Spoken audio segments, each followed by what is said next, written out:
नमस्कार मंडळी. मंडळी, आनंदी या मालिकेचा आजचा भाग खूप इंटरेस्टिंग आणि खूपच भारी दाखवलाय. मंडळी, मालिकेमध्ये आता खूप मोठा असा ट्विस्ट आलेला आहे आणि फायनली ह्या विद्याधरचा खरा चेहरा आता पृथ्वीच्या समोर येणार आहे. मंडळी, जी पेटी रूममध्ये ठेवली गेलेली आहे त्या पेटीमध्ये आनंदी आता सगळ्यांना सापडली आहे आणि त्यामागचा सगळा करता करविता हा विद्याधरच आहे. आता त्या संजीवन वृद्ध आश्रमातला जो व्यक्ती आहे ना, धर्मशाळेतला, त्या माणसाने स्वतः आता इथे युगंधरला सगळ्यांसमोर सांगितलेलं आहे आणि त्यानंतर आता पृथ्वीचे आणि मुलांचे सगळ्यांचेच डोळे उघडलेत. हा विद्याधर आनंदीला दुबईला विकायला चालला होता हे सत्य समजतात पृथ्वीने त्याची धुलाई केली आहे आणि आनंदीला घरातून जाण्यापासून त्याने अडवलेलं आहे.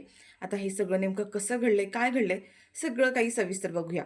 पण त्याआधी तुम्ही आपल्या चॅनलवर नवीन असाल, चॅनलला अजूनही सबस्क्राईब केलं नसेल तर चॅनल आत्ता सबस्क्राईब करून घ्या. म्हणजेच मालिकांचे असेच येणारे रोजचे नवीन व्हिडिओज आणि नवीन अपडेट सगळ्यात आधी तुम्हाला आपल्या चॅनलवर पाहायला मिळतील. आणि हो, सोबत व्हिडिओला लाईक करायला सुद्धा विसरू नका. तर मंडळी, इकडे आनंदी आता त्या रूममध्ये ना चेंज करायला चाललेली असते आणि तेवढा तिला चाहू लागते की तिथे कोणीतरी आलंय.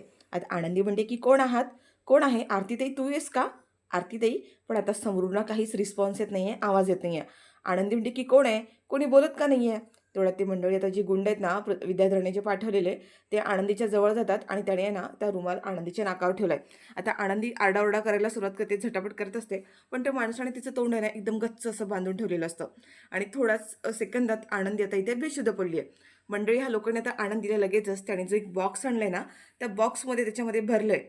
तर इकडे आरतीसुद्धा आता फॉर्म भरून बाहेर आलेली असते आणि तिथे जो माणूस आहे ना त्याच्याशी तिचं काहीतरी बोलणं सुरू झालेलं असतं. आता आरती बाहेर आल्यावर तिचं असं झालेलं असतं की आनंदीला कधी भेटते आणि तिला एकदा कधी घेऊन जाते. तेवढं त्या लोकांनी ना आता आनंदीला त्या बॉक्समध्ये भरले आणि तो बॉक्स तिथंच घेऊन बाहेर चाललेत आणि आरतीसुद्धा आता तिथंच उभी आहे. आता हे दोघं जण बॉक्स घेऊन तिथे आरतीच्या साईडने चाललेत आणि आरती त्यांना साईड देते. आता खरं तर तो बॉक्स आरतीने बघितलाय, पण ते तिला माहीत असतं की त्या बॉक्समध्ये आनंदी आहे ती. आता ते लोक तिला क्रॉस करून बाजूला निघून जातात आणि आनंदी त्या माणसाशी तिचं बोलणं सुरू होत असतं आणि ते लोक जसे तिला क्रॉस करून तो बॉक्स बाजूला घेऊन जातात, तशी आरतीसुद्धा आता त्या माणसाला म्हणते की मी येते, आनंदीला घेऊन जाते मी आता. आता तो माणूस पण म्हणला की हो हो मॅडम, घेऊन जा आता. तर मंडळी, इकडे असं दाखवलंय की हा युगंधर जो आहे घरामध्ये आता शिवलिंग बनवत असतो.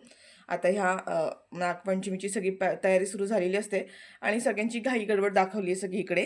तर युगंधर मनातल्या मनात म्हणतो की आनंदी सापडली असेल ना, मग ह्या शिर्केने मला अजून फोन का बरं केला नाहीये? एवढा फोन यायला होता. आता युगंधर आहे ना तिथे साईडला ठेवलेला मोबाईलकडे सतत बघत असतो की शिर्केंचा आता तरी फोन येईल, आता तरी फोन येईल, पण शिर्के अजून फोन का करत नाहीये? तर मंडळी, आता इकडे दाखवलंय की आरती जी आहे ती आनंदीच्या रूममध्ये आली आहे आणि ती रूममध्ये आल्यानंतर इथे तिची वाट बघत बाहेर बसलेली असते. तर इकडे जो माणूस आहे आता त्याने तो टेम्पो तर पाठवलाय, बरं टेम्पोमध्ये ती गाडी तर आपला बॉक्स पाठवलाय आणि तो बघत असतो की ही लोक कधी बॉक्स भरतात आणि तिथून सटकतात, कारण त्याला घाम फुटलेला असतो. आणि मंडळी, आता इकडे दाखवले की आरती फेऱ्या मारत असते की आनंदीला एवढा वेळ का लागतो चेंज करायला, अजूनही चेंज करून झालं नाहीये. म्हणून ती आता बाहेरून आवाज येते की आनंदी, आनंदी झालं का तुझं? आता आनंदीचा काहीच रिस्पॉन्स नाही आहे ना, म्हणून आरती जाते आणि तो बाथरूमचा जो दरवाजा आहे तो नॉक करत असते की आनंदी, आनंदी झाले का? अगं आवाज तरी दे ना. आता आनंदी आतून काहीच बोलत नाही आहे. तेवढ्यात आरतीला आता संशय येतो की ही काहीच का बोलत नाही आहे, म्हणून ती थोडासा दरवाजा उघडते आणि आतमध्ये वाकून पाहते, तर आतमध्ये आनंदीच नाही आहे. आता मात्र आरती घाबरली आहे. तर मंडळी, हे लोक अजून इकडे गाडीमध्ये बॉक्सच भरतात आणि जो जो शिपाई आहे ना तिथला पिऊन जो आहे ना, त्याला अक्षरशः घाम फुटलाय बरं का. आपली जर चोरी पकडली गेली आणि ही आरतीसुद्धा आता इकडे आनंदीला शोधायला लागली आहे, म्हणजे आरडाओरडा सुरू केला असता तिने की आनंदी कुठे आहेस, कुठे आहेस? त्याच्यामुळे हा खूपच घाबरलेला दाखवलाय. तर मंडळी, इकडे आता युगंधरच्या घरामध्ये त्याने जे शिवलिंग बनवायला घेतलेलं असतं ते शिवलिंग ऑलमोस्ट कंप्लीट झालंय, बनून झालंय. आता इथे या दोघी जणी खूप कौतुक करत असतात, शिल्पा आणि धनश्री, की खूप छान बनवलंय शिवलिंग म्हणून.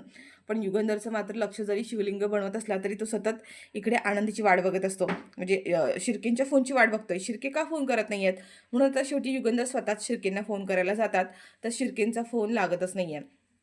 तर मंडळी, आता इकडे दाखवले की आरती जी आहे ना, पूर्ण जी धर्मशाळा आहे त्या धर्मशाळेमध्ये सगळीकडे आनंदीला शोधत असते की आनंदी, आनंदी कुठे आहेस? आनंदी, सगळीकडे आरडाओरडा सुरू असतो तिचा. आणि हा शिपाईने आता बघितलंय आणि नेमकी इकडे टेम्पोमध्ये ना आनंदीची पेटी भरली जाते. आता हा टेम्पोवाला म्हणतो की आपला सॉरी जो सिक्युरिटी आहे तो म्हणतो की जर ह्यानी बघितलं तर. आणि तेवढं तर त्या आश्रमाच्या ज्या मॅडम आहेत ना त्या बाहेर गेलेल्या असतात, त्या रिटर्न आल्यात. तर हा पिऊन म्हणतो की मॅडम, तुम्ही एवढ्या लवकर कशा काय आलात? तेवढ्यात त्या म्हणत असतात की नाही, मी माझा मोबाईल विसरली आहे, मोबाईल घ्यायला आली आहे. तेवढ्यात आता आरती ती धावत येते आणि म्हणते की मॅडम, मॅडम आनंदी कुठे? आनंदी कुठे सापडतच नाही आहे. तर मॅडम म्हणतात अगं सापडत नाही असं काय म्हणतेस, तिच्या रूममध्येच होती ना ती. आरती म्हणते की हो मी तिला जाऊन भेटले, पण ती चेंज करायला गेली होती आणि आता तर तिच्या रूममध्येच नाही आहे ती, रूममधूनच गायब झाली आहे. आता त्या मॅडम म्हणतात की असं कसं होणार आहे, तू बघितलंस का सगळीकडे? आता आरती म्हणते की हो मी पूर्ण धर्मशाळा शोधून काढली आहे, कानाकोपरा शोधला, आनंदी कुठेच नाही आहे. त्या मॅडम म्हणतात की असं कसं झालं, पण आनंदी अशी कशी गायब होईल? आणि ती पिऊला म्हणते की इथे कोणी आलं होतं का? तो म्हणतो की नाही नाही छे छे, इथे कोणी आलं होतं का? कोणीच नाही आलेलं. ते म्हणते की वॉचमॅनला बोलव बरं. आता वॉचमॅनसुद्धा तिथे आला आहे आणि वॉचमॅन म्हणतो की मी पण आनंदी मॅडमला गेटच्या बाहेर जाताना पाहिलंच नाही आहे, म्हणजे ते बाहेर गेल्याच नाही आहेत. आणि मंडळी तेवढ्यात त्या मॅडम ज्या आहेत ना, त्या मॅडमचं लक्ष ते गाडीमध्ये बॉक्स भरत असतात ना, तिकडे जातं बरं का. आणि त्या मॅडम म्हणतात की ते काय तिकडे त्या टेम्पोमध्ये काय चाललंय? तेवढ्यात तो आता जो पिऊन जो आहे ना, तो म्हणतो की मॅडम नाही ते आपले रूममध्ये जे काही भंगार होतं ना, ते भंगार मी दिलंय तिकडे. तर मंडळी तेवढ्यात आता तिथे शिर्के आलेत. शिर्के म्हणतात की "आरती, कुठे आनंदी?" म्हणून. तेवढ्यात आता आरती म्हणते की शिर्के तुम्ही इकडे कसे काय? पण आनंदी सापडतच नाहीये. म्हणजे आनंदी होती इथे, मला भेटली, पण आता ती नाहीये. शिर्के म्हणतात की "नाहीये म्हणजे अशी कशी गेली ती? कुठे गेली?" आता आरती म्हणते "माहीत नाहीये. मी इथे आली, तिला भेटले, ती चेंज करायला गेली होती आणि मी रिटर्न आली फॉर्म भरून, तेव्हा आनंदी कुठेच नव्हती." आणि ते आता त्या मॅडम आहेत ना, त्या म्हणतात की "त्या गाडीमध्ये काय आहे ते मला बघायचंय." आणि पटकन आता ते मॅडम आणि शिर्के सगळेजण त्या गाडीजवळ गेलेत आणि आता ते मॅडम म्हणतात की "काय आहे? हे या बॉक्समध्ये आहे काय?" तेवढ्यात तो माणूस आता घाबरलेत बरं का, ते दोघं पण घाबरलेत. तेवढ्यात हा जो आहे ना पिऊन तिथला सिक्युरिटी, तो लगेच म्हणतो की नाही मॅडम ते भंगार नाही का? मी नाही म्हणालो का की आपल्या भंगार होतं रूममध्ये. ते भंगारच आहे ह्याच्यामध्ये. तर मॅडम म्हणतात की बॉक्समध्ये भंगार? आता आरतीला आणि शिर्केंना थोडंसं संशयास्पद वाटतं. पण तो माणूस म्हणतो की "हो मॅडम भंगारच आहे ते." तर मॅडम म्हणतात की "एवढं बॉक्समध्ये एवढंसंच भंगार?" तर तो म्हणतो की "नाही ते जुनं भंगार त्यांचं जे आधी होतं ना ठेवलेलं ते घेऊन चाललेत." आणि तो माणूस लगेच म्हणतो की "अरे जा की लवकर, कशाला टाईमपास करत बसलाय? काढा लवकर गाडी बाहेर." आणि ते माणसं म्हणतात की "हो, हो, नेतो ना पटकन बाहेर." आणि मंडळी आता ह्या माणसाने ना कसं तरी हे सगळं जुळवून घेतलंय आणि ते लोकांनी ना तो टेम्पो जो आहे ज्या बॉक्समध्ये आनंदीला ठेवलंय, तो टेम्पो तिथून हलवलाय, घेऊन चाललेत. आणि तो जो आता सिक्युरिटी आहे तो म्हणतो की "चला, चला, चला लवकर, चला बाहेर काढा लवकर." आणि हे त्याचं जे बोलणं असतं ना, ते शिर्केंना कुठेतरी संशयास्पद वाटतं. पण आता तो टेम्पो तर बाहेर निघून गेलाय, पण शिर्के म्हणतात की काहीतरी गडबड वाटते, की बॉक्समधून भंगार हे काही पटत नाहीये मला. तर मंडळी तेवढ्यात आता हा जी माणसं आहेत ना, आता इकडे बसली आहेत आणि म्हणतो की "हे पार्सलचं आता करायचं काय? पार्सल नेऊन ठेवायचं कुठे?" तेवढ्यात दुसरा म्हणतो की "शलाका मॅडमला फोन कर." आता त्याने ना इकडे शलाकाला फोन केलाय. शलाकाला म्हणतो की "मॅडम काम झालंय. आता हे पार्सल नेऊन सोडायचं कुठे?" तर आता इथे काही शलाकाला ऐकायला येत नसतं. नेटवर्कचा इश्यू दाखवलाय. शलाका म्हणते की "हॅलो काय म्हणताय तुम्ही? पार्सल मिळालं ना? मग आता एक काम करा, तुम्ही गोडाऊनमध्ये घेऊन जा." पण आता मंडळी तिकडे त्या गुंड जे आहेत ना, त्यांना ते काहीच ऐकायला येत नाहीये. शलाका म्हणते की "हॅलो, हॅलो." तर ते म्हणते की "हे पार्सल ठेवायचं कुठे?" तर शलाका म्हणते की "काम करा, तुम्ही आहे ना विद्याधरलाच फोन करा. विद्याधर साहेबांनाच फोन करून विचारा, ते सांगतील त्या पार्सलचं काय करायचं ते." तर तो माणूस म्हणतो की "बरं, बरं ठीक आहे." आता शलाकाने फोन ठेवलाय आणि तो माणूस म्हणतो की "अरे, शलाका मॅडम म्हणतायत की पार्सल आहे ना, ते विद्याधर साहेबांनाच विचारा कुठे ठेवायचं ते. काय करायचं काय ह्या सॅम्पलचं?" तर मंडळी आता इकडे दाखवलं की विद्याधर आणि पृथ्वी दोघं सुद्धा इकडे बसलेले असतात. आता विद्याधर म्हणतो की "पृथ्वी अरे काय असं अचानक काय काम घडलं? काय एवढं महत्त्वाचं काम होतं?" पृथ्वी म्हणतो की "नाही काका, आपण आता पार्टनरशिपमध्ये बिझनेस स्टार्ट करतोय. पण ह्या सगळ्याचा खर्च तुम्ही दोघांनीच कसं करणार? म्हणजे मी पण तुमचं पार्टनरच आहे ना, त्याच्यामुळे मला पण सेम कॉन्ट्रिब्युशन करावं लागणार आहे. आणि त्याबद्दलच मी बोलायला आलोय." तर आता विद्याधर म्हणतो, की "अरे त्याची काय गरज आहे? तुझा काका आहे ना मी.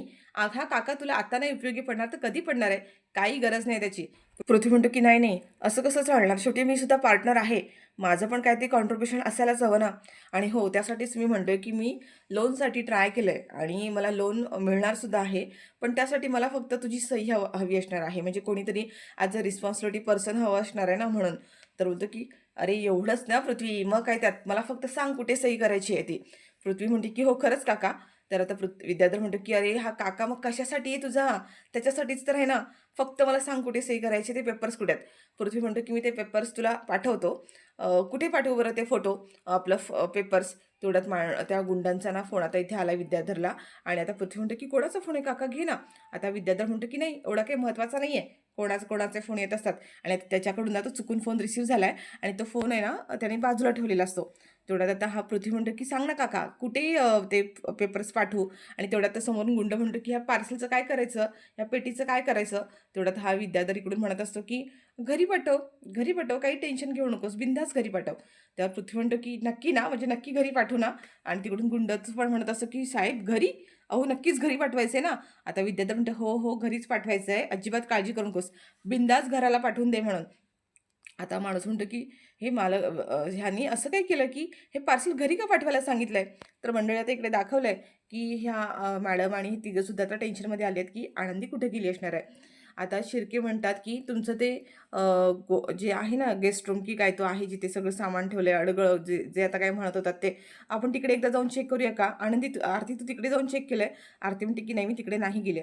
आणि मंडळी आता हे तिघंसुद्धा आहेत ना धावत-धावत त्या अडगळीच्या रूममध्ये येतात आणि तिथे येऊन चेक करतात. तर तिथे आता आनंदी कुठेच नाहीये, म्हणजे आनंदी कुठे दिसतच नाहीये. हां, तिथला आता जो सिक्युरिटी जो आहे वॉचमन त्याला तर अक्षरशः घाम फुटलाय आणि त्या मॅडम म्हणतात, की "अरे, हे रूममधलं सगळं सामान तर इथे असंच आहे. मग ह्याने कुठलं सामान घेऊन गेले टेम्पोमधून?" तो माणूस म्हणतो, की लगेच, की "नाही मॅडम, ते काहीतरी जुनं सामान पण त्यांच्याकडे आधीचं होतं ना, तेच सामान घेऊन गेलेत वाटतं ते. हे सगळं इथेच राहिलंय." आता त्याला फुटलेला घाम बघून शिर्केंना संशय येतो, की हा माणूस यांना पक्कं काहीतरी खोटं बोलतोय, आपल्याला फसवतोय.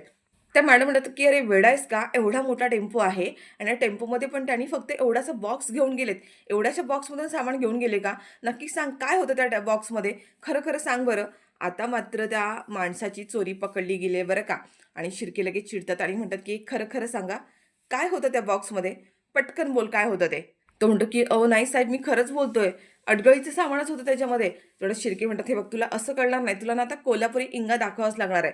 आणि त्यांनी आता त्याची कॉलर धरली आहे. त्या मॅडम म्हणतात, की "हो काय करताय तुम्ही? असं काही करू नका." तर तो म्हणतात, की "मॅडम ह्याला ना हीच भाषा कळणार आहे." आता शिर्केने त्याची मान धरली आणि बोलतात, की "खरं-खरं सांग. काय होतं त्या बॉक्समध्ये? खरं काय ते कळायला हवं." तो माणूस म्हणतो, की "हो साहेब खरं सांगतोय ना मी. मला नाही माहिती त्याच्यात काय होतं ते. मी म्हणलो ना अडगळीचं सामान होतं ते." शिर्केने आता त्याच्या सटाक-सटाक अशा कानाखाली दिल्यात आणि बोलतात, की "खरं बोल काय ते?" ते मॅडम म्हणतात, "अहो मारू नका ना हो त्यांना. मारताय कशाला तुम्ही?" तर तो शिर्के लगेच म्हणतात, की "मॅडम तुम्ही याच्यात पडूच नका. अशा माणसांकडून कसं तोंडातनं सत्य काढून घ्यायचं ना, मला चांगलंच माहिती आहे." आणि शिर्केने अजून त्याचे 2-3 कानाखाली लावून दिलेत आणि बोलतो, की "बोल पटकन. पटकन बोल काय होतं त्याच्यामध्ये?" तेवढा तो म्हणतो, की "सांगतो, सांगतो साहेब सगळं सांगतो." आणि म्हणतो, की साहेब त्याच्यामध्ये ना आनंदी मॅडमच होत्या. आनंदी मॅडमच होत्या." आता मात्र शिर्के म्हणाले, की "बोललो होतो ना, हा माणूस असा बोलणार नाहीये." आणि आता परत शिर्केने त्याचे 2-3 कानाखाली दिल्यात आणि बोलतात, की "आनंदी आनंदीला का पाठवलं तिकडे? कोणी सांगितलं तुला हे? बोल पटकन कोणी सांगितलं तुला हे सगळं?" तेवढा तो म्हणतो, की "सांगतो ना साहेब, सांगतो ना, सगळं सांगतो." आणि मंडळी सांगतो, सांगतो म्हणतोय ना, आता शिर्केंच्या हातातून सुटलाय आणि तो तिथून पळूनच निघून गेलाय. आरती म्हणते, की "आता काय करायचं? म्हणजे आनंदीला किडनॅप केलंय. हा माणूससुद्धा पळून गेला. कोणी केलं हे सगळं?" आता आरती घाबरलेली असते. शिर्के म्हणतो, की "हे ना मालक साहेबांना सांगायला हवं. आताच्या आता लगेच मालक साहेबांना ही गोष्ट कळवायला हवी आहे." आणि ही शिर्के म्हणतात, की "आरती तू अजिबात टेन्शन घेऊ नकोस. अजिबात काळजी करू नकोस. आनंदी सापडेल आपल्याला." आणि मंडळी आता इकडे दाखवलंय, की इकडे जी युगंधर निंबाळकर यांच्या घरामध्ये आता शिवलिंग म्हणजे जे पूजाची मांडणी केली त्या सगळ्याची तयारी सुरू झालेली असते. शिल्पा, अमित आणि ही सगळेजण छान तयारी करत असतात आणि नेमकं ते बॉक्समधलं पार्सल आहे ना, ते पार्सल घेऊन आता ते गुंड इकडे आलेत. आता विद्याधरने फोनवर पृथ्वीला सांगत असतो, पण ह्या गुंडांचं सगळं मिसअंडरस्टँडिंग झालेलं असतं. त्यांना असं वाटतं, की हा विद्याधरने आपल्याला सांगितलं हे पार्सल घरी आणायला आणि हे लोकं आता पार्सल घरी घेऊन आलेत. आता ही येते मध्ये धनश्री म्हणते, की "हे काय आहे? कसला बॉक्स आहे हा?" तेवढं ते म्हणतात, की "विद्याधर साहेबांनी पाठवलाय हा बॉक्स." आता धनश्री म्हणते, की "एवढा मोठा बॉक्स आहे आणि घरी पाठवलाय?" हां, काहीतरी काम असेल त्यांचं महत्त्वाचं. आता ते म्हणतात, की "मॅडम सांगा ना कुठे ठेवायचा हा बॉक्स?" आता ही म्हणते, की "आणा ना आतमध्ये आणा सांगते तुम्हाला. ही ती भिंत आहे ना, या भिंतीच्या शेजारी ठेवा." आता ही धनश्री विचारच करत असते, की काय बरं असेल या बॉक्समध्ये? त्या माणसाने आता इथे बॉक्स ठेवलाय आणि ते तिथून निघून झालेत. धनश्री जाते त्या बॉक्सजवळ आणि तो बॉक्स उघडण्याचा प्रयत्न करते आणि म्हणते, की "काय बरं असेल या बॉक्समध्ये?" आणि तेवढ्यात तिला असं वाटतं, की "नाही नको. मी जर बघितलं आणि ह्यांना आवडलं नाही तर आणखीन परत काहीतरी बोलतील ते." आणि म्हणून मंडळी आता ही जी धनश्री आहे ना, ती बॉक्स उघडता-उघडता पुन्हा तसंच तिथे ठेवून देते. तर मंडळी आता इकडे दाखवलं आहे, की हा विद्याधर आहे. त्याच्या मोबाईलवर आता एक मेसेज आलाय, की "साहेब काम झालं. तुमचं पार्सल जागेवर पोहोचलं." आता ह्या विद्याधरला वाटतं, की आपण ह्या माणसाने तिकडे पार्सल विकलं, ज्या ठिकाणी आपण सांगितलं होतं त्या ठिकाणी नेऊन पोहोचवलंय. तर ह्याचा सगळा गैरसमज झालेला आहे आणि हा पण आता खुश झालेला असतो आणि म्हणतो, की "अरे वाह! वाह! मस्त." आणि पटकन आता तो त्या माणसाला आपलं सॉरी इकडे शलाकाला फोन करतो आणि शलाकाला म्हणतो, की "शलाका, आपलं काम झालंय. आनंदीचं पार्सल पोहोचलं. बस त्याची किंमत आपल्याला चांगली मोजायला पाहिजे. 1,00,00,000 1,00,00,000पेक्षा ₹1 पण कमी घ्यायचा नाही. 1,00,00,000 म्हणजे 1,00,00,000 मिळायला हवेत. एका दिवसात कसे आपण मालामाल होतो ते बघ." तर मंडळी आता हा सगळा प्रकार झाला आहे. तर इकडे आता मालक साहेब आहेत ना, ते त्या बॉक्सजवळच उभे असतात आणि त्यांचं असं झालेलं असतं, की आनंदी अजून का आली नाही आहे म्हणून ते शिर्केंना फोन करतात. आता शिर्केंनी इकडे फोन उचलला आहे आणि शिर्के म्हणतात, की मालक साहेब खूप मोठी गडबड झाली आहे. आनंदी इकडे मिळाली होती म्हणजे सापडली होती, पण तिला ना आता कुणीतरी किडनॅप केलं आहे. आनंदी नाही सापडली आहे म्हणजे गायब झाली अचानक. आता शिर्के म्हणतात, की "काय शिर्के काय बोलताय तुम्ही? म्हणजे आवाज येत नाही आहे." आता इकडे यांचा नेटवर्क इश्यू असतो आणि मालक साहेबांना शिर्के काय म्हणतात आहे त्यांना ते काहीच कळत नाही आहे. शिर्के म्हणतात, की "मालक साहेब आनंदी किडनॅप झाली आहे. आनंदीला किडनॅप केलंय कुणीतरी. आनंदी नाही सापडली आहे." तर मंडळी आता मालक साहेब परत म्हणतात, की "आनंदीबद्दल काय बोलतोय तू? काय झालं आनंदीला?" आता इकडे सेम प्रॉब्लेम दाखवला, की मालक साहेबांना काहीच ऐकायला जात नाहीये, की शिर्केकडून काय सांगतायत ते. आता मात्र आरती टेन्शनमध्ये आली आणि म्हणते, की "काय करायचं? काय करायचं? आपण आनंदीला कसं शोधायचं? आनंदी कशी सापडेल आपल्याला?" आणि मंडळी आता इकडे शिर्के पुन्हा सांगतात, की "अहो मालक साहेब मी आनंदीबद्दलच सांगतोय. आनंदी सापडली नाहीये. आनंदीला किडनॅप केलंय." आणि मंडळी आता ह्या दोघांचं बोलणं सुरू असतं. तेवढ्यात तिथे आता ही शिल्पा येते आणि म्हणते, की "युगंधर."